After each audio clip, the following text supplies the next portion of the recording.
I'm so confused. I'm not made for this. It's time once again for some more experimental typography. The experiment that we're going to be doing today is going to be quite simple, but I'm hoping it leads to some interesting results. So if you've already looked at the title, you can probably guess what we're going to be doing today is folding paper. So what I'm going to do is I'm going to print some typography out on a piece of paper, I'm going to take that paper and I'm going to fold it in different ways and see if we can get some interesting results. As of right now, I have 3 processes that I want to try out to see what kind of different results we can get. The first one being just printing on one side of the paper and folding it and seeing what we can get. And then the next thing that I want to test out is printing on both sides of the paper, because then we won't have the white on the back side. We'll have both the typography on the front and the back.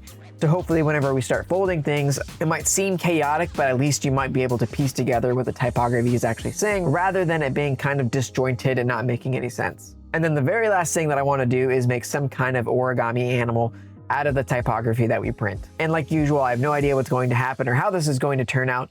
So the only thing left to do is to get started. So let's get to it. Alrighty, so I've got something printed out here. I'm not sure if this layout is going to work. Like, I don't know if this kind of like smaller typography is really gonna come through, or if it's gonna be too much or too chaotic. So if this works, great. But if not, probably what I'll do is I'll do something a little bit more simple and only use bold and big typography like this. So that way it comes out a little bit more legible. So I guess the first thing to do is just to start folding and see what happens.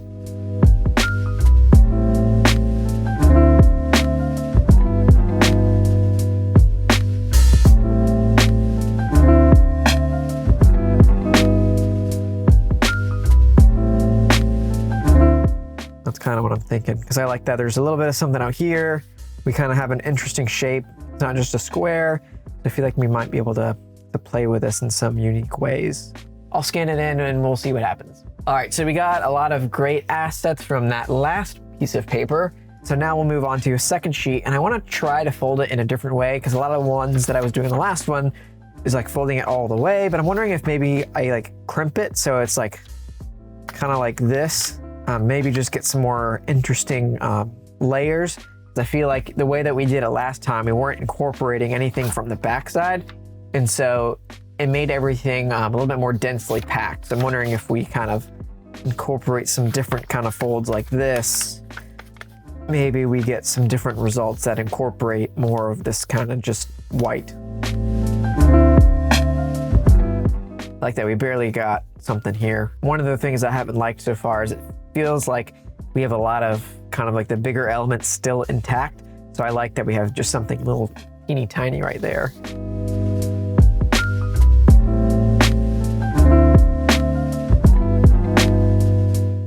Let's, you know what?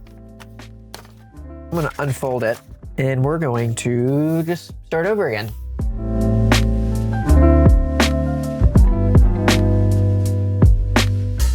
Yeah, I think I like this better, because now we have a little bit of kind of everything. Maybe this wasn't the best way to do it, but I do think that at least this is an interesting result. So I'll scan this and then I'll do a print that has both sides, and then after that we'll try the origami. So let's keep going. All right, so we have it printed on both sides. So let's see if there's anything else that we can come up with that might be interesting. I kind of want to do what I was doing on the last one, try some of like this kind of like, I guess, crimping method. Because I feel like now that we have both sides to play with, we'll be able to come up with a lot more intriguing layouts.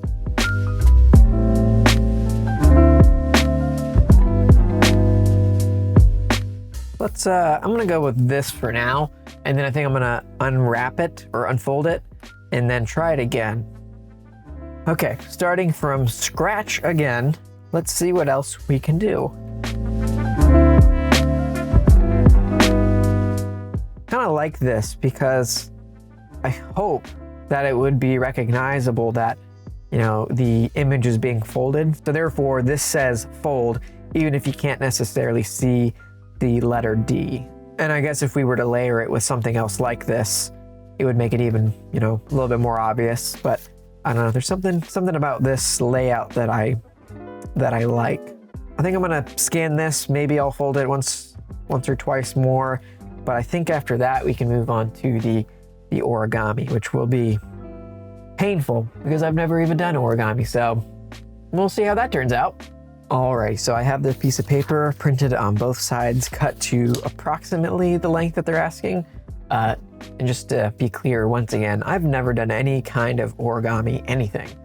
So this is the first time that I'll be experiencing this or trying it.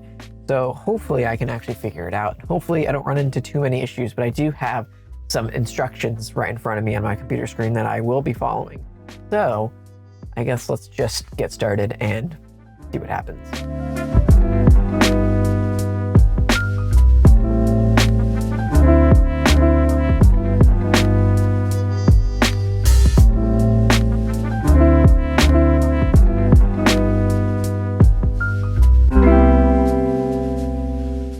I mean, so far this is coming out looking all right. It's supposed to be like a swan, so I'm like kind of starting to get there.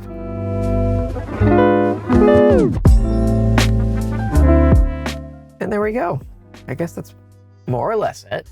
That actually, you know, mostly looks like a swan. Okay, I'm feeling more confident about this now. I do want to try one other that I thought would be interesting, which was an owl. And the best thing about it is it's more flat. So I think that would be a little bit more interesting. This is cool because it's more like, you know, 3D. But I want to try one that's more flat. But at least we have one of them. It has actually gone all right. It's actually pretty interesting. So let's do it once again. All right, so this time what we're going to be making is an owl. So I already cut the sheet into a square like it's supposed to be, or at least as close as I could get it. And it also says that we're going to need scissors. I don't know why or when, but we're gonna figure it out. So let's get started.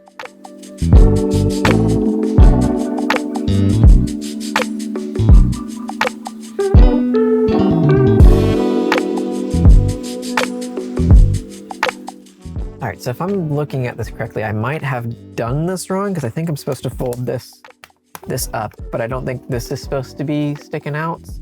I don't know if I've ruined it, but I guess I'm just gonna keep going and hope for the best. But I think it's like, I'm so confused. I'm looking at someone that's like, they've got like a GIF, and it's very confusing because it's like it wants me to bring these folds in like this. Is that?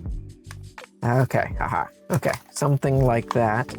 I'm not made for this. Origami's for the strong-willed. That is not me. Oh no. And oh, hello there, Ruby. Are you having a nice sniff?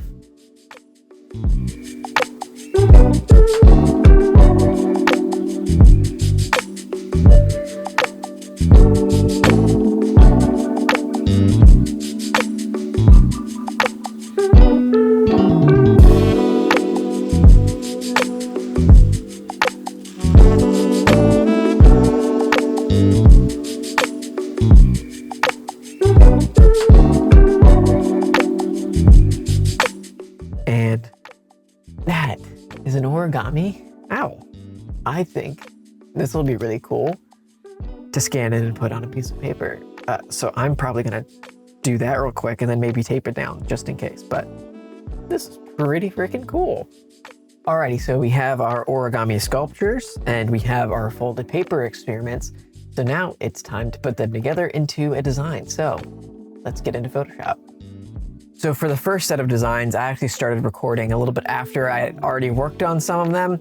But really there's not a whole lot going on. What I really wanted to accomplish with these is just kind of let the origami shine, not trying to do too much with it, not trying to over design or overcomplicate things, just kind of let the designs be what they're gonna be. So kind of what I was drawing inspiration from is some of the stuff that you might see in like museums where there might be a little bit of information, you know, around the artwork or something near it just to kind of explain what it is or just to kind of give context. I kind of thought that would be a good way to just let the origami itself shine while still drawing in a couple of different design elements. So that way it still kind of feels like a poster design or something that you might want to hang up on a wall, but also isn't just completely blank and just like a random origami piece that's just on the poster. Now for the second poster design, I did want to try something a little bit more crazy and chaotic. At first, I wasn't really sure what I was going to do or what I was going to come up with, but what I ended up doing was just kind of combining all of the different assets that I had taken and scanned throughout the project. Really, I was just dropping them in, seeing where they would fit, and then seeing if maybe there was something that would spark some interest that I could then add some photography to, or, you know, some kind of other design element to make it feel more like a poster. But really what ended up happening was I was just like, you know what? What if I just did an entire design of just all of this chaos? Like, all it is all the pieces that I've scanned, and I'm just trying to fit them together like puzzle pieces. Of course, it's not perfect, but I do think that I managed to fit them together in a pretty cool way. And so I think it's a neat looking poster. It's really just kind of intuition, kind of putting the pieces together in the best way that they fit. So as of right now, that's where I've landed, but I feel like there's something more that I could do. And I was kind of racking my brain around, you know, what else could I do that would be interesting or intriguing that would take this project to the next level? Because what I feel like I've done here is fine and it's good, but I don't know, it just doesn't feel complete or like I've gone as far as I possibly could. And so what I came up with was, what if I printed out some pictures of, you know, something that I find on the internet or whatever it is, and then I also fold those images into the assets that I've already folded up. So not only is the typography being folded, but also the imagery as well. So that's what I'm gonna do. I'm gonna print out some pictures, I'm gonna fold them up, and we'll see what we come up with. Hopefully, this will be a really cool direction and we'll get something that's, you know, unique and different. So let's see what else we can make.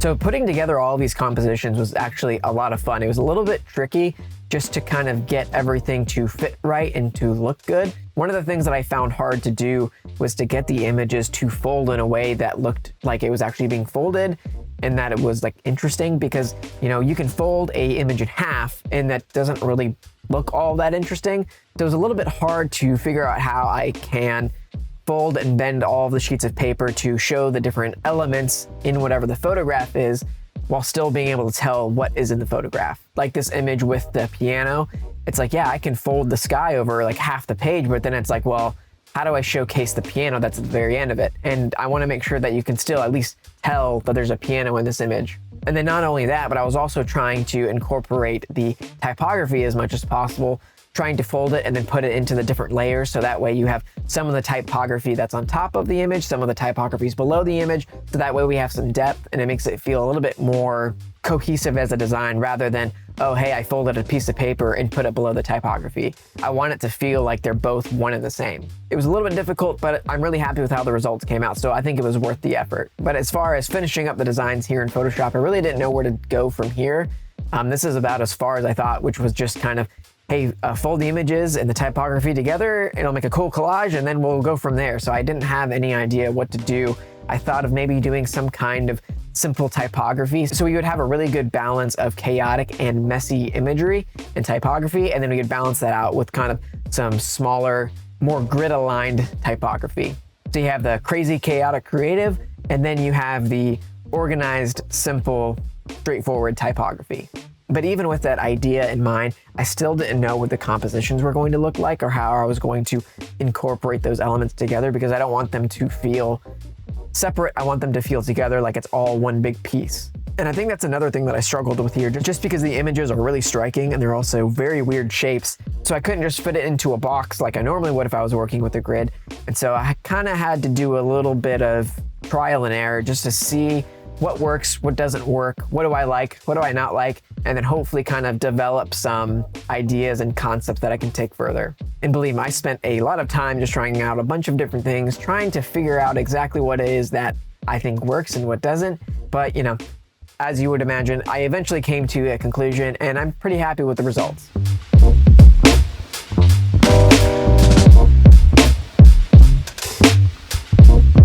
So here's where we ended up. Working through this experiment and these designs was some of the most fun I've had in a long time. Not all the typography experiments that I do are necessarily as exciting or come out quite as good, so I'm actually really happy with how these came out. One of the things that I liked about this project more than some of the others that I've done is that I got to incorporate the imagery into the experiment, because a lot of the time what ends up happening is I do the typography and then I scan it in or take a photo or whatever, and then I try to, you know, match the imagery up with that. But this time around, I got to do both kind of at the same time. folding both the imagery and the typography, so they both went really well together rather than them kind of being two separate parts of the project. Also, the process isn't very destructive. It's just folding paper, so you can always unfold it, keep folding it. There's a lot of different variations, and you can go back, do it again, scan it, unravel it, do it again. And so there's a lot of iterations that you can come up with. So it's one of those things where there's just a lot to play around with. And so I didn't really feel constrained like, oh, well, you know, I only have like one shot at this or a couple shots at this. I could really just kind of be creative and let the ideas flow without having to worry about ruining something or printing stuff out again or not having the right amount of resources. I can just do what I want, scan it, keep going, and if I want to, I could do that just about endlessly. So yeah, overall, I'm really happy with how these came out, and I had a blast making them. But I'd love to hear what you guys thought about these designs. Did I do a good job? Did I not do a good job? Was this a dumb experiment? Let me know in the comments. And as always, if you found this video helpful or entertaining in any way, I'd appreciate it if you would check out the rest of my channel and then consider subscribing. Hope to see you in the next video.